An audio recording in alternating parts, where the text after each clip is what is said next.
Rồi. Xong rồi, xào xong rồi. Xong rồi mình sẽ đổ vô. Đổ vô luôn. Mình cho cái dầu vô luôn hả chị? Đúng rồi, mình sẽ đổ dầu vô. Để riêng em quên. Cái nước sốt này giờ nó bị sôi ngáo rồi. rồi. Cái nước sốt này nó sôi vậy là được rồi đó. Sốt bóng tỏi, hành phi, thì đúng rồi, tôm càng, tôm này thì thực sự là lúc mà mọi người cứ nói là một cái lẩu tôm càng mà 80.000 thì bạn bán một cái lẩu tôm càng nó là tôm như thế nào, thì thực ra tôm thì chắc chắn sẽ không phải là tôm sống vậy đăng đặt rồi, đúng không? Nhưng mà tôm này là tôm vừa mới ngộp, nó rất là ngon, mọi người ăn thì mọi người sẽ biết. Bạch tuộc thì khi nào mà khách ăn thì chị sẽ cắt ra. Bạch tuộc này là bạch tuộc baby, thì một cái lẩu bạch tuộc baby có giá 90.000 một cái lẩu bạch tuộc baby. Thì mình nói chị là để cá riêng ở ngoài để cho dễ hình dung, mình không có bỏ trong nồi.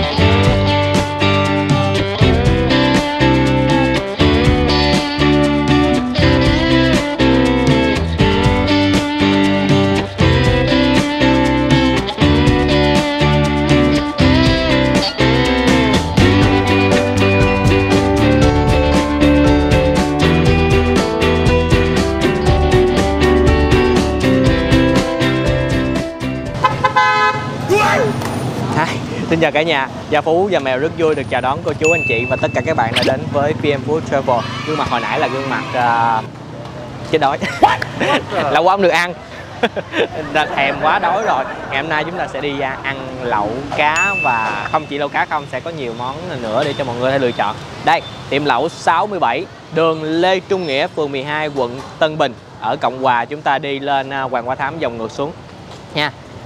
Thì bây giờ cái giá đây là 69k, nhưng mà nãy Phú nghe như là giá nó sẽ có hơi khác á.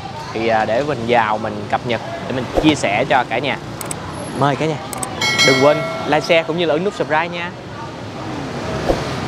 Rồi, xin chào cả nhà, giới thiệu với cả nhà đây là chị chủ quán ngày hôm nay của chúng ta, chị Thảo.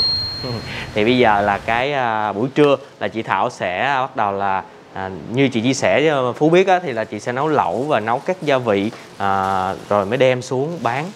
Chị nấu tại nhà luôn. Đúng rồi, chị muốn giới thiệu cho mọi người biết là một cái nồi lẩu 70.000 đó, nó sẽ nấu được từ những cái gì, từ những cái nguyên liệu, những cái gia vị như thế nào, thì chị sẽ cho mọi người biết hết tất cả luôn, là mình sẽ dùng những cái gì để mình ra được một cái nồi lẩu. Dạ.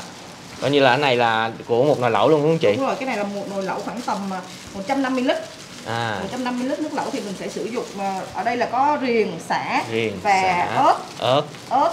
Mình sẽ xào lên ha. Cái này là mình sẽ đập dập ra để mình ra được hết những cái chất á. Chị xào nữa hả chị? Đúng rồi, phải xào lên thì nó mới ra được hết những cái chất. Xong mình lúc mình sẽ cho vào nước.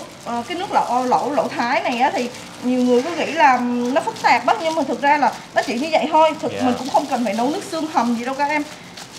Riềng, sả, me. Đúng rồi, riềng, sả, ớt, me. Nếu mà nước lẩu Thái, nếu mà gọi là lẩu Thái á, thì đáng lẽ là sẽ không có me mà chỉ có tôm dum, nhưng mà do là lẩu Thái á, thì người Việt Nam mình ăn đó, nó sẽ hơi nó không quen, nó sẽ cái vị tôm dum nó sẽ nồng hơn, thì chị sẽ chế biến lại là đây là từ lẩu giống như là lẩu canh chua của Việt Nam mình đó, thì mình sẽ mix lại, mình mix vừa canh chua vừa tôm dum, nó sẽ ra một cái mùi rất là đặc trưng.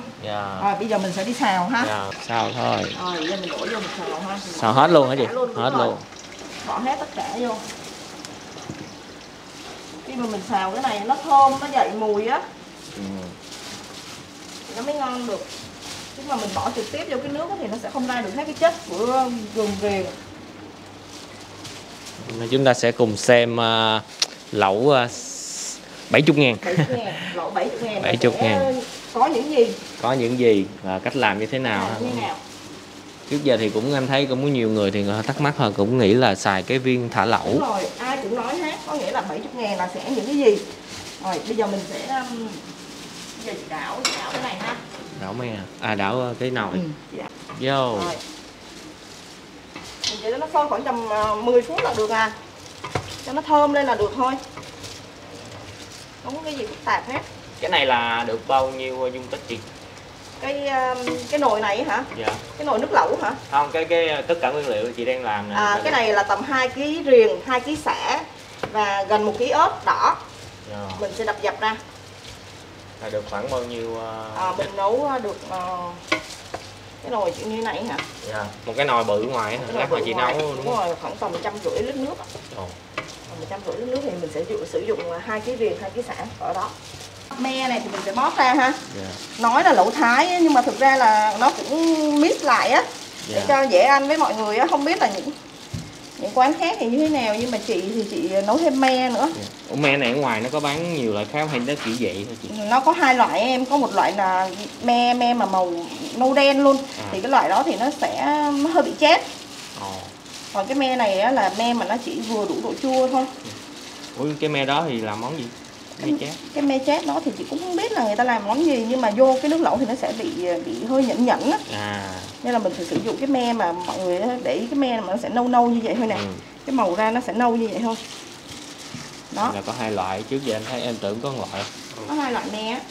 Nè cả nhà ơi, đây là các gia vị mà chị Thảo sẽ nấu lẩu. Là có cái gì vậy chị Thảo? Ở đây là mình đơn giản, lẩu là lúc nào cũng là với tiêu chí đơn giản là có tương cà, tương ớt, hạt nêm, bột ngọt, đường phèn.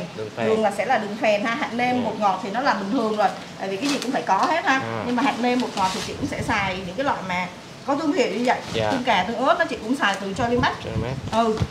Với lại có một cái là vậy nè, sẽ có một cái hũ Thái tôm dum. Thì cái lọ này á thì giống như những nhà mà ai mà muốn ăn lẩu á, ví dụ như nhà mình muốn nấu một cái lẩu cho gia đình 4 người ăn thì người ta cũng sẽ mua những cái này.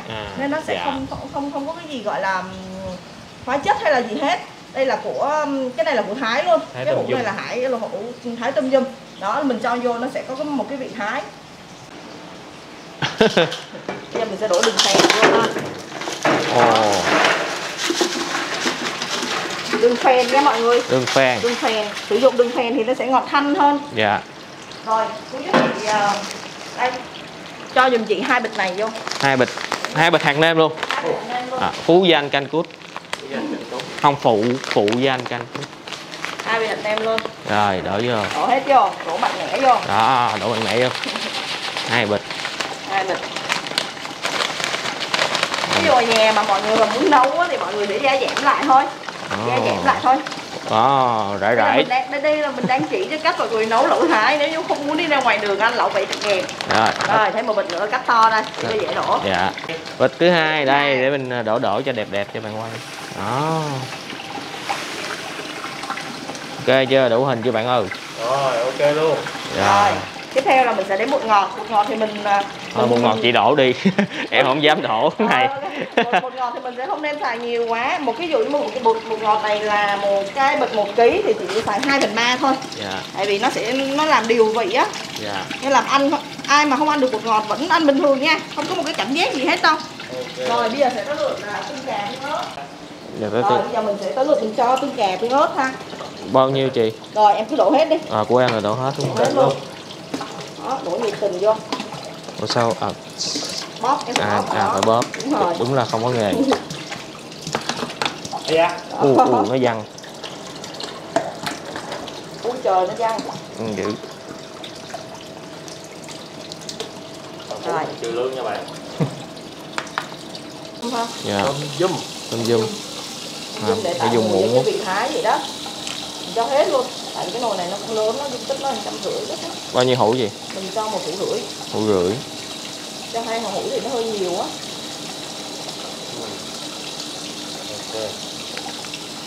Nhiều quá thì nó sẽ bị nồng mùi. Đúng rồi.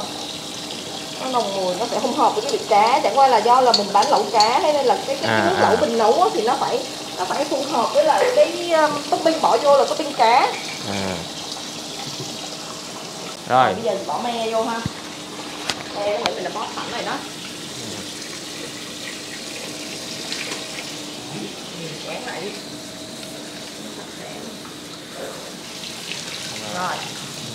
Rồi. Xong rồi, xào xong rồi. Xong rồi bây giờ mình sẽ đổ vô. Đổ luôn. Vô luôn. Mình cho cái dầu vô luôn hả chị? Đúng rồi, mình sẽ đổ cái dầu vô. Rồi. Rồi đó, vậy là xong ha. Xíu nữa nó sẽ có một cái công đoạn nữa là mình sẽ bỏ thêm một ít bột chanh, nhưng mà đến phút cuối. Bao lâu nữa? Cái giờ cái này mình nấu tầm 1 tiếng em, 1 tiếng nữa nó sẽ sôi. 1 tiếng. Mình quấy đều lên đó. Vậy là xong rồi đó. Xíu nó thành phẩm thì mình sẽ nêm thêm một chút nước mắm và một ít bột chanh. Một ít bột chanh của Knorr nữa là được.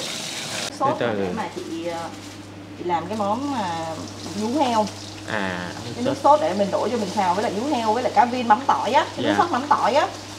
Nhú heo sốt mắm tỏi. Đúng rồi, là cá viên sốt mắm tỏi, mình có 2 loại ăn kèm nó khách ăn trong khi chờ lẩu á.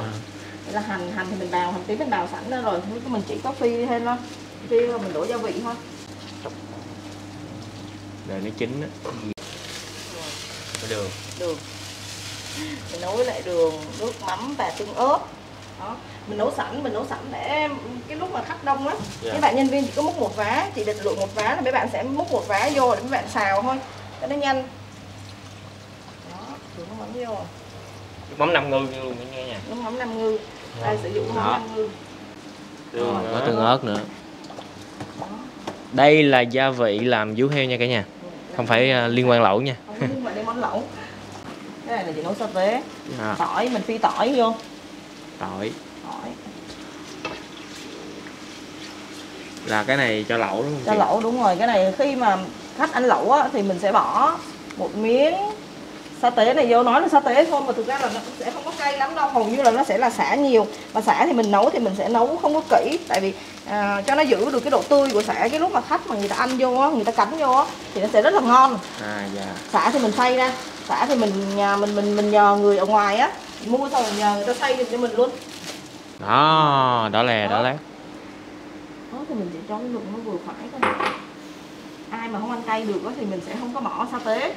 Em bé, hầu như em bé thôi, chứ thực ra cái lượng sa tế này chị bỏ thì nó ít lắm. Ớt, em nhìn thấy ớt nó ít lắm. Mà ai thích cay nhiều thì mình cứ bỏ cái này nhiều thêm. Đúng rồi, ai thích cay nhiều thì cho nhiều. Đó, chị sẽ nêm một ít tương ớt nè, đường. Vậy thôi.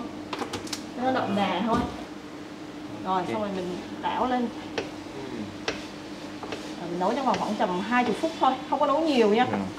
20 phút. 20 phút con sa tế này thì 20 phút thôi. Xong là chị là mình đổ liền qua kia luôn hả chị? Đúng rồi. Không. Quên. Không đổ liền em, mà mình để riêng em quên. Đây, cái nước sốt này giờ nó bị sôi ngáo rồi. Cái nước sốt này nó sôi vậy đó. Sốt mắm tỏi, hành phi. Nó sẽ sệt như vậy đó. Rồi bây giờ là sôi nè cả nhà, chị sẽ bỏ bột chanh vô nè. Ý cái bịch này lạ quá, mình mới thấy. Cái bịch bột chanh của Knorr á. Bột chanh Knorr. Ai mà làm nhà hàng á thì mới biết thôi. Nhà hàng nấu ăn á thì mới biết cái bột chanh này thôi. Thường coi như là để nó tăng độ chua. Đúng rồi, nó tăng độ chua lên. Mình sử dụng me rồi mình sử dụng thêm bột chanh nữa. Nửa gói không chị? Không đến nửa gói đâu. Rồi tới gì? Rồi nước mắm. Nước mắm. Quên. Ôm nãy giờ nè. Rồi nước mắm nha. Nước mắm 5 ngư. Đó, nó dậy mùi. Nước mắm là sẽ giúp cho cái vị nó đậm đà thêm. Rồi vậy là mình xong rồi đó. Rồi xong là lẩu rồi. Xong rồi lẩu rồi đó.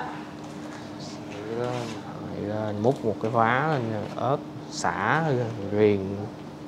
Đó. Đây anh chị. Đó. Wow. Đầy đủ nguyên liệu. Ok. Xong xuống dưới mình coi nguyên liệu. Ok, sau như chúng ta xem chế biến nguyên liệu rồi thì bây giờ chúng ta sẽ xem kỹ một cái menu lại một lần nữa. Và giá ở trên đây thì những các loại lẩu sẽ tăng thêm 1.000, mình làm tròn nha cả nhà. Mọi người nhớ điều đó nha. Những tên những cái món ở đây cũng rất là vui. Đầu tiên thì mình xin giới thiệu đó là lẩu cá hồi hộp. Cái đó là lẩu cá không lộn, hú hồn chứ không phải là hú hồn. Cuối cùng là cái đến là lẩu cá điêu hồng, nhưng mà điêu hồng hào làm sao ta? Đưa mặt hồng hào. Rồi cái đó là lẩu topping cá lã, lẩu bò lăn lóc, lẩu tôm chết đuối và lẩu octopus baby. Đó, lẩu cá là 69.000, riêng lẩu bò là 79.000, tôm là 79.000, Còn bạch tuộc á là 90.000. Lộn, mà mọi thứ tăng ngàn nha, mình đọc theo giá đây lộn thôi. Rồi đồ ăn thêm đây nè. Đó, zoom vô. Ok. Rồi mình sẽ gọi món gì thì một lát nữa cả nhà cùng theo dõi. Rồi cả nhà ơi, đây là những cái nguyên liệu chính ở trong cái thành phần lẩu của mình. Thì thông thường là chị cất ở trong, nhưng mà khi quay nên chị đem ra đây để chị show hết cho mọi người cùng xem. Bình thường là chị cất ở trong. Dạ rồi, bây giờ nhờ chị giới thiệu ha. Đây là cá đây là mình có cá hú.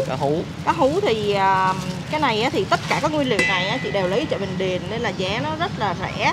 Thực ra bây giờ nếu mà mọi người đi ăn một cái lẩu 70.000 á, thì cái nồi cá này á, nó sẽ được 4 khứa. 4 khứa nó sẽ như thế này. 4 khứa. Đó, 4 khứa nó sẽ là 4 khứa cá như vậy. Là chị bán ở đây là 4 khứa cá như vậy là sẽ có giá 70.000. Tại vì cá, thực ra cá mà chị lấy chợ Bình Điền nó rất rẻ. Em đi ra ngoài chợ, một người mà đi ra ngoài chợ mua đồ ăn đó, thì chắc chắn sẽ không mua lại bằng giá của chị đâu. Còn bây giờ là cái này là cá hồi. Cá hồi thì cũng cá hồi thì được 7 khứa. 7 như vậy nè. Đó. Cá hồi thì được 7 khứa như vậy. Chị ra đó chị mua số lượng lớn. Số lượng lớn đúng rồi, thì mình sẽ có cái giá ưu đãi hơn đó. Như vậy nè. Thêm một cái vây như vậy nữa, 1 2 3 4 5 6 7. 7 khứa như thế này. Đảm bảo mọi người đến ăn là sẽ được 7 khứa cá như vậy. Rồi. Còn cá diếu hồng á là mình sẽ được 5 khứa, gần 1 con, có nghĩa là sẽ bị mất một nửa thôi. Ba cái mình. 2 miếng này với 1 miếng này. Và không, 3 miếng này, 3 miếng thân. Này. Đúng rồi, với một cái đuôi và một cái phần này. Rồi. Hồi nãy chị Thảo nói là cá là chị không có bày cái dĩa. Đúng rồi. Chị để sẵn ở trong đây luôn hả? Đúng rồi, để sẵn ở trong này luôn. Ví dụ như mà khách ăn á thì mình sẽ, ví dụ mà khách ăn cá hồi thì cá hồi bỏ vô đây và chan nước lên luôn. Bỏ nước luôn, khi nào mà khách ăn cá thêm á thì mình sẽ bỏ cho một cái dĩa cá riêng. Cá riêng cho khách. Đó, còn không là chị sẽ bỏ sẵn vô trong cái nồi nước như vậy luôn. Khỏi mất công. Đúng rồi, khỏi mất công mình rửa nữa. Rồi. Tôm á, thì ở quán chị á, chị sẽ xài tôm càng. Thì đúng rồi, tôm càng. Tôm này á, thì thực sự là lúc mà mọi người cứ nói là một cái lẩu tôm càng mà 80.000 thì bán một cái lẩu tôm càng. Nó là tôm như thế nào thì thực ra tôm thì chắc chắn sẽ không phải là tôm sống vậy đang đặt rồi. Đúng không? Nhưng mà tôm này là tôm vừa mới ngộp, nó rất là ngon. Mọi người ăn thì mọi người sẽ biết là một phần tôm 80.000 sẽ được 5 con tôm như thế này. 5 con tôm ha. Rồi ăn thêm thì gọi thêm là một dĩa tôm thêm là 60.000 một dĩa tôm thêm. Cũng đúng 5 rồi. con luôn. Cũng 5 con luôn, lúc nào cũng chỉ là 5 con hết. Rồi. Bạch tuộc ha. Bạch tuộc thì khi nào mà khách ăn thì chị sẽ cắt ra. Bạch tuộc này là bạch tuộc baby. Thì một cái lẩu bạch tuộc baby có giá 90.000 một cái lẩu bạch tuộc baby. Thì mình sẽ có khoảng đây. Thế này thì các bạn sẽ dễ hình dung hơn. Chị nhặt như thế này là được một dĩa bạch tuộc. Đó, nó được khoảng tầm 4 con và 5 con tùy theo số lượng. Đó. Tùy con lớn con nhỏ cả nha. Con nhỏ đó, có khi nào con nó nhỏ quá thì mình sẽ cho 6 con. Dạ rồi. Rồi đó. Ăn thêm thì là 70.000 một dĩa như thế này là 70.000 một dĩa bạch tuộc thêm. Cái nữa là bò. Tiếp theo là bò. Bò thì bên chị sẽ không sử dụng ba rọi bò. Tại vì ba rọi thì nó mỡ quá, nhiều người ta phản ánh là mỡ, không ăn được mỡ thì chị sẽ sử dụng bắp bò. Bắp bò hoa. Chị sử dụng bắp bò hoa thì ăn nó sẽ nó ít mỡ hơn mà nó vẫn có gân. Đây là bắp bò Mỹ á, bắp bò hoa Mỹ á. Ăn nó sẽ có gân á. Thì nó cũng sẽ ngon hơn ba rọi bò. Ba rọi thì nó mỡ nhiều quá, thực ra là mỡ xong rồi vô cái nồi nước lẩu á. Ok. Cả nhà ơi, thì nếu mà mọi người đến đây thì mọi người ngồi là mọi người sẽ thấy được cái không gian mà quán chuẩn bị. Hiện nay là đây là cái quầy chỗ bún và rau. Nên là lẩu, các loại lẩu là ăn rau chung giống gì luôn hả chị? Ăn rau chung hết á em, chị chỉ có 3 loại rau thôi. Hồi trước là chị có làm thêm kèo nèo với rau đắng á, mà tại vì hai cái loại rau nó rất là ít người ăn, thế nên là bây giờ chị tóm gọn lại 3 loại thôi, là có rau muống, cải thảo và bạc hà vậy thôi. Đó. Bún, đây là quầy rau bún. Có một phần lẩu là sẽ có một dĩa rau với một dĩa bún. Ai ăn thêm thì gọi thêm 10.000 một dĩa. Bún thì 10.000, rau 10.000 một dĩa. Rồi. 5.000 một gói. Ok. Rồi, bây giờ khâu cuối cùng chúng ta sẽ thống nhất lại để chị chia sẻ rõ hơn, đó là cái giờ bán và cái ngày bán của mình sao chị? Chị bán mỗi ngày trong tuần, có nghĩa là không nghỉ một ngày nào hết. 5 giờ thì chị sẽ mở cửa ra nhận khách và bán cho đến tầm 10 rưỡi 11 giờ là hết nhận khách. 11 giờ. Đúng trên rồi. app thì mình có bán mấy app chị? App thì chị chỉ có ở trên Now thôi. Ở trên bên Now bây giờ nó thành là Shopee Food em. Mọi người cứ search tiệm lẩu 67 là nó sẽ ra. Dạ rồi. Hồi nãy có một cái vấn đề đó là lẩu 70k nhưng mà quán là lẩu tiệm lẩu 67 nhưng mà 69k. Đúng rồi. Đó. 69k là hồi xưa 69k, xong rồi sau này á chị dịch á này kia là chị lên chẵn 70.000 luôn, để cho với lại có kiếm 1.000 thôi nó cũng khó á. Xong rồi mọi người cũng hay ăn, xong rồi mọi người cứ hay bỏ đi không lấy 1.000 á. Thế bây giờ chị lên 70.000 luôn cho nó dễ, là 70.000 một phần, có nghĩa là mua mang về cũng 70.000 mà ăn ở tại chỗ cũng là 70.000 luôn. Nhưng mình ta quen cái giá nên để 69 luôn đó nha. Đây là những cái này chị bán mang về đúng không chị? Cái này là chị bán mang về, rau mà mang về là sẽ có một phần nước lẩu. Đừng nó bằng cái bịch này nè. Đúng rồi. Chị cầm ở ngoài cho em coi thử nha. Đây. Rồi nước lẩu. Chị có dán thương hiệu ngoài không? Đây hết mất rồi. Rồi một phần rau. Đó. Rau nè. Rồi ví dụ khách mà ăn một cái cá là một phần cá như vậy nha.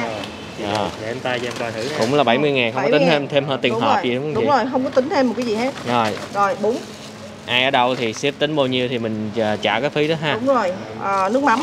Rồi đây là một cái phần lẩu 70.000 là nó sẽ là như vậy nhìn nó gọn đó. Đúng rồi, nhìn nó sạch sẽ. Rồi ăn thì sẽ thích hơn. Đây là lẩu của mình. Đưa ăn cay được không? Dạ cứ cho cay vừa vừa đi chị. Nè cái này là khách người ta có thể yêu cầu nè. Dạ. Cay nhiều cái ít là do cái này. Rồi vậy ha. Nếu mà ăn cay thêm thì sẽ nói chị. Thì mình nói chị là để cá riêng ở ngoài để cho dễ hình dung, mình không có bỏ trong nồi. Đó, nếu mà mọi người cũng thích vậy thì mình cứ cầu quán đây vậy ha. Rồi. Đây là món vú nha. Dạ. Vú thì một phần vú là sẽ được như vậy. Chị sẽ chiên lên. Cái vú này á là chị đã sơ chế trước rồi, có nghĩa là mình đã luộc với gừng xả cho nó khử mùi. Rồi chị chiên. Rồi chị chiên. Cái này là ngoài menu cả nhà.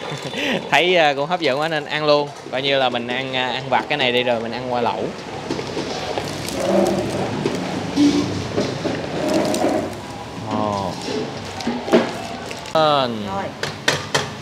Rồi. Cho em nước rau muống hả chị? Cái này là mình sẽ xào với lại nước sốt lúc nãy mà mình đã nấu á. Dạ. Vú heo ở đây chỉ có chiên nữa cho nên ăn nó sẽ giòn giòn. Có ai ăn quen rồi yêu cầu không chiên không chị?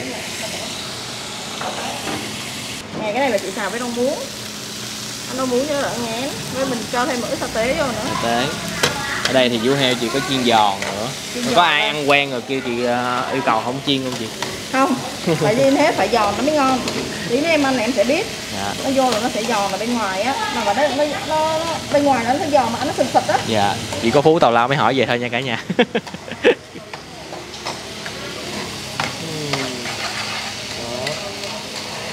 Cái nước sốt này thì làm nó ngọt ngọt đó để cho mọi người ăn không cho nó dễ nè. Dạ.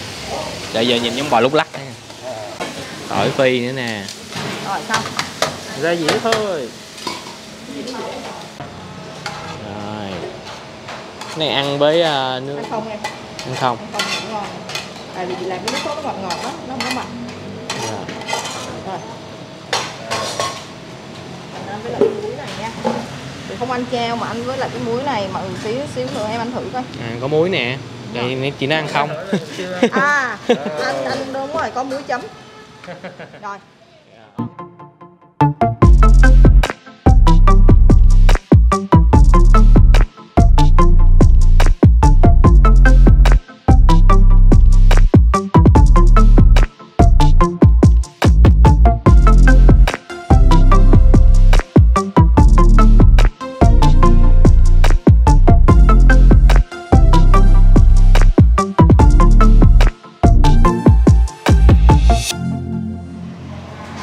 Ok.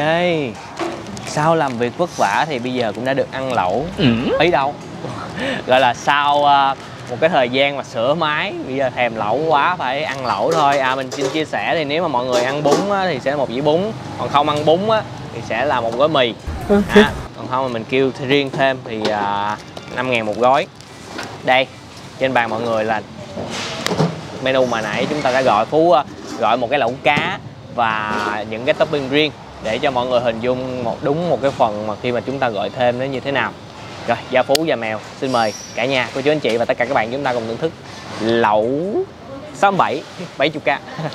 Làm món khai vị vú heo nữa nha. Ăn không chứ nha, thấy cái sốt đậm đà ha.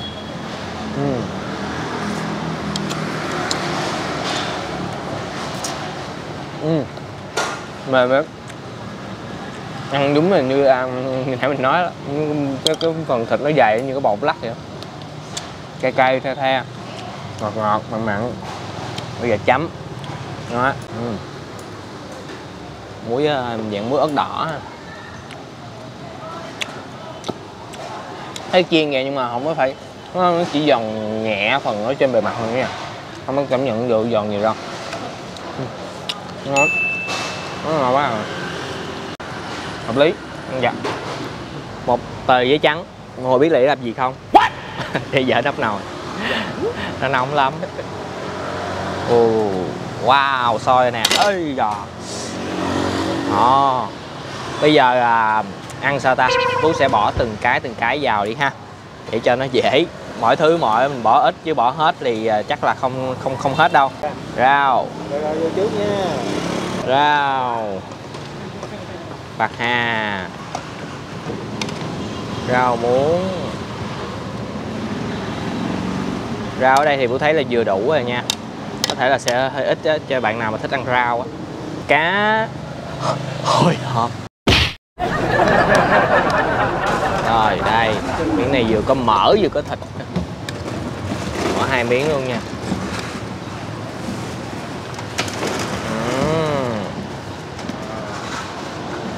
Tới cá hồng hào. Chứ giờ đâu có cái gì miêu tả được chữ hồng hào đâu. Bình tĩnh nha. Một khứa và một đuôi đi. Cá hú hồn. Đó, mọi người thấy một phần cá hú ở đây thì có 4 miếng thịt cá to. Ok, cái này mình lấy cái miếng bự nhất. Đó. Một nồi lẩu 3 loại cá. Rồi, bạch tuộc, ốc su bớt, baby. Đó. Càng luôn. 2 con.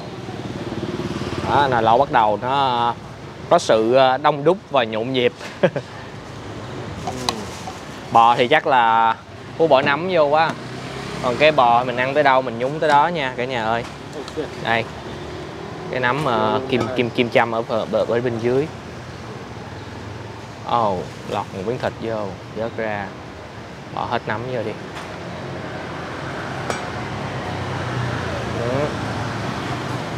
Đó, muốn tràn luôn rồi đó. Giờ đậy cái nồi lại đi. Rồi, trời ơi, đợi nãy giờ ăn lẩu. Đợi chờ là hạnh phúc. Sôi đùng một luôn cả nhà ơi. Bây giờ Phú sẽ vớt tôm ra đây để nguội lát lột cho nó dễ, và vớt cá để vào nước mắm nha. Đó. Có một điều thì mọi người đến đây ăn á, thì để mà cho nếu mà mọi người muốn thoải mái á và thoáng mát á, thì mình ngồi ở đối diện bên kia đường. Đó. Hồi nãy mới có cơn mưa cho nên một số người đã dọn qua bên đây. Ngồi ở đây thì tại vì ở đây cái mặt bằng công ty á, bắt đầu đến tối 6 giờ thì bắt đầu mới giãn. Ở đây nó hơi xô bột tí xíu. Lấy cá nha, vô nước mắm mỏi. Miếng cá hú nè. Rồi, cá điêu hồng và cá gì quên. Cá hồi. Vô chung một bể. Cái đuôi. Vô chung một bể mắm. Đó. Thôi mình thiếu gì? À đây thiếu cái này. Bạch tuộc. Tuộc thì nằm trong chén. Vớt bớt xả ra. Đó, me nè, muống.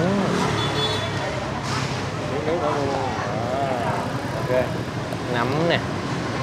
Đó. Ôi trời. Luôn. Mình thì rất là dở ăn nóng cho nên để nó nguội nguội tí xíu. Mình mình gắp miếng bò, mình nhúng, mình để vô cái tô, cái chén luôn. Đó.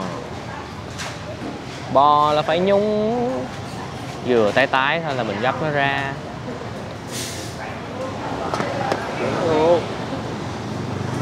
Miếng.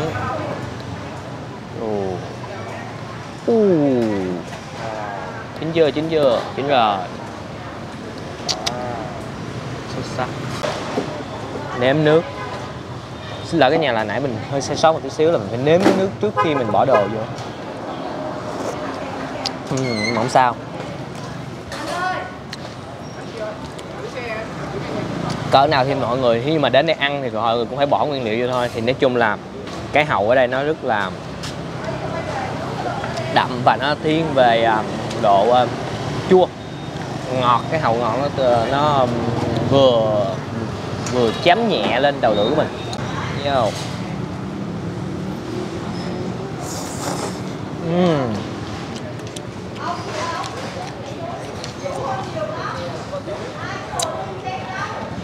Ai mà thích dạng chua chua mà ít ngọt, khẩu vị dạng ok á, ngon nha. Chấm với cái nước muối đó ăn với cái bò nha cả nhà.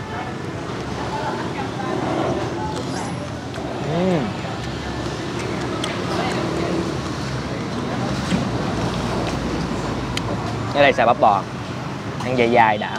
Mình cũng thích ăn bắp bò.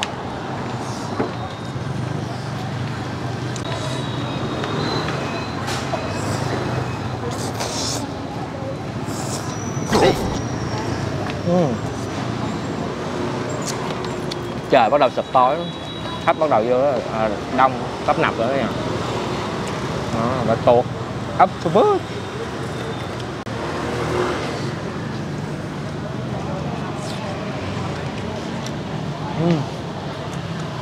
Tôi giòn thật. Đây cá lên cho tắm mắm tí xíu. Cá hú.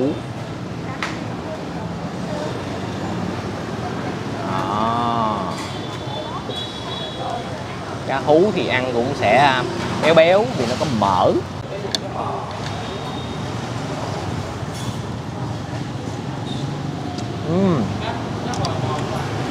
Mà mình thấy là cắn ra nó mềm, mình tưởng nó bể mà ăn vô cái cá mà có cái độ chắc.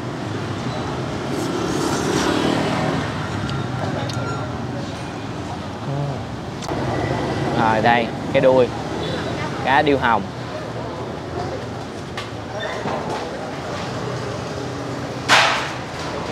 Ủa sao nó dính vậy?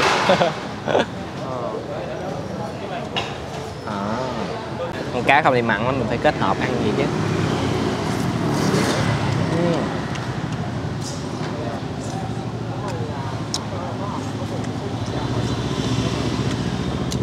Điểm là nãy rồi mình thấy là mà mình ăn mấy lẩu cá nhiều nơi thì thấy cá ở đây á, cái về cái độ dày và cái độ chất lượng của cá khá nhiều thịt. Cá hồi thì phải ăn nguyên miếng rồi, đúng vô miếng nước lẩu đó. Cá này là vừa béo mà có một chút sụn nữa. Chúng cái sụn nó giòn giòn.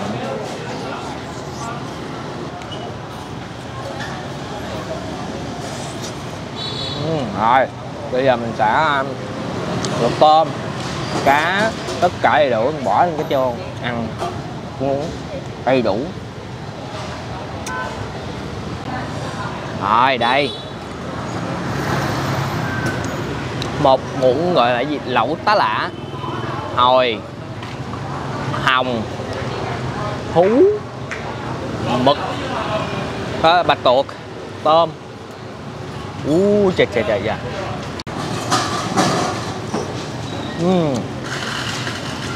Cái gạch nó ngọt, tôm chắc. Vô bạch tuộc, mực, cá gì vô hết. Phải bơi vô bụng ta.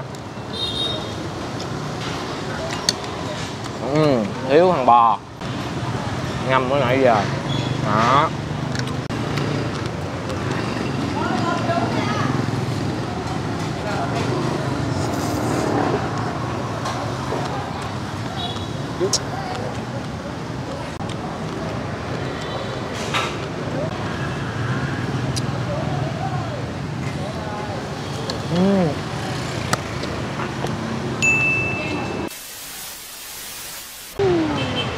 Mọi người sao rồi? Chứ riêng Phú thì lâu ngày được ăn lẩu lại rất là đã, đổ mồ hôi tuyệt vời. Hải sản rồi có đồng bằng nữa, bò. Rồi thì những ai mà đã trải nghiệm ở quán lẩu cá 67 ở địa chỉ 67 Lê Trung Nghĩa, phường 12, quận Tân Bình, hãy cho tụi mình bình luận ở dưới để mọi người có thể tham khảo thêm trước khi đến quán nha cả nhà. Và mọi người nếu mà ai ngại đi thì có thể đặt qua cái app như là Shopee Food, rồi cái gì Chỉ có Shopee Food thôi. Shopee Food thôi đó. Rồi bán từ 5 giờ chiều cho đến 11 giờ tối. Cảm ơn cả nhà đã dành thời gian xem clip nãy đến giờ. Mình thấy là với giá cả và cái chất lượng ở đây thì rất là xứng đáng đồng tiền để mọi người có thể đến thử, tại vì cái mặt bằng ở đây là của chị nhà luôn, cho nên cái giá nó sẽ không có quá cao. Rồi xin chào và hẹn gặp lại cả nhà ở những clip hấp dẫn kế tiếp. Đừng quên một món ăn ngon sẽ ăn ngon hơn nếu chúng ta thưởng thức cùng người thân, bạn bè và chia sẻ nó với tất cả mọi người. Xin chào và hẹn gặp lại cả nhà ở những clip kế tiếp nha.